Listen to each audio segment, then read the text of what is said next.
Flirtuin zavain ki ve kule Tum chu video reaction lam karon Diveda misal hi valari channel anita wa Tumma kha chuan ghost hunting te khakan ti tina Tuna chu variety ani angin reaction lam karon Tivele tung donani tum kan video reactor chu Kuvan lal se lova la tarkan ramadam ngayang tihani Ole ilot lir po dang ule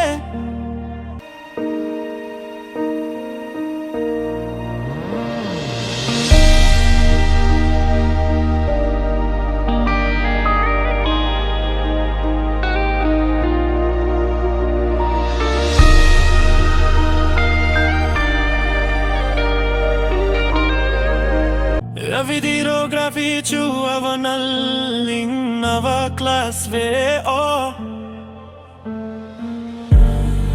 In-house inan shoot sakin kakhriya Mizo music video achuan bum tarkan kay tapade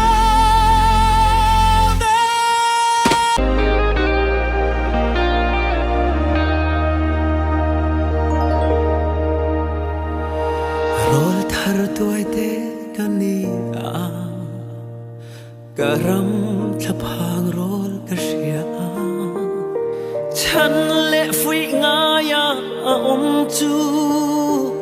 Trăng fan turin ka ava Ma se fui na thu na dam lo Liam tu an pun si a Amak ngeye liam tu chu Ashin fa nge kan lo ni Trong kam le la mai zong a to Iram chana dai theo to tu ya Ven tu tin Muselova chuala nal khok mai jim matea Burkout na sa boka en town la khok mai an shoot na hun chua va mawin na va dammel take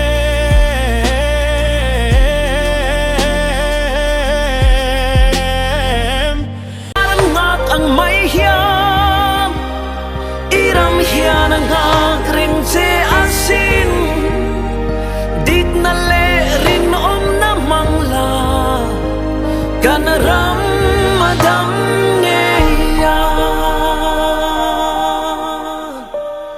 Khơi Là thú lầu gái téo khơi Là lìn chú phai mà xây chú ra này vàng in Lal mua là cần không gắt tù ra gì ê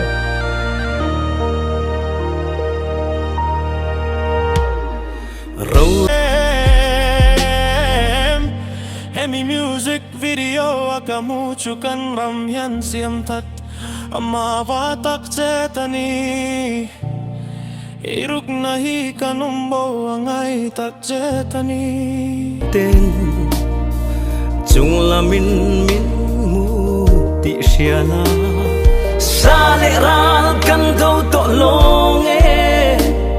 Ay ruk idaw to zo kang Rit hay pa siya le San hay tenena An chan vau chupe la An thin lunga thamuan na Huay sem na an nai thế na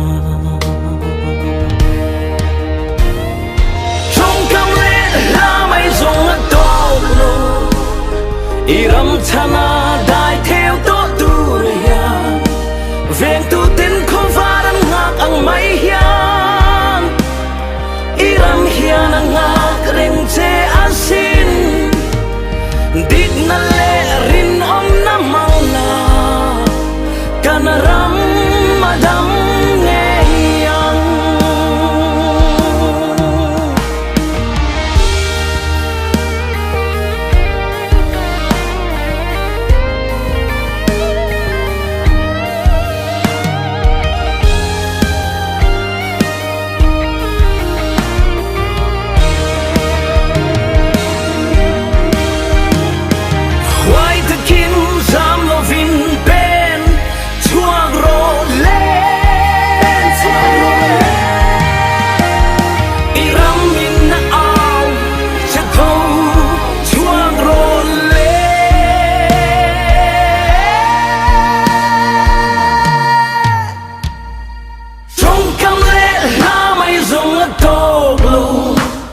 Iram chana dai theo to tuya Puroi kan ram trui tu te la ni mai tur te tan Fui na hata ta kanin ka kriya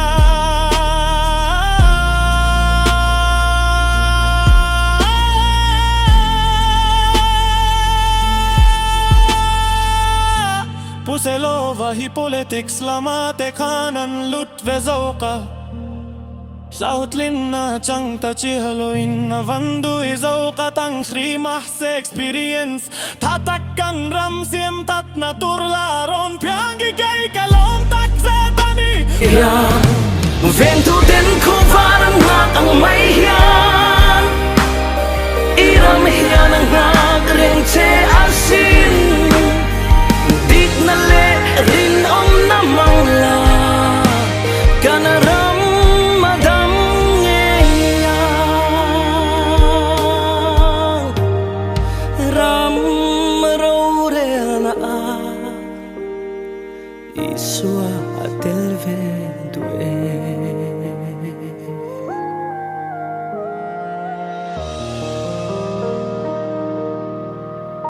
Ole duttok don maila Kusay lova shatar nalle talutuk Nenaron kambak ikan lom tak zetani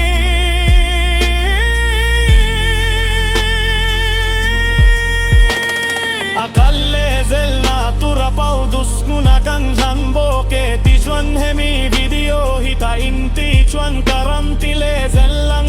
Video reactor lehin ngay danlo sa vive ula Comment section na yan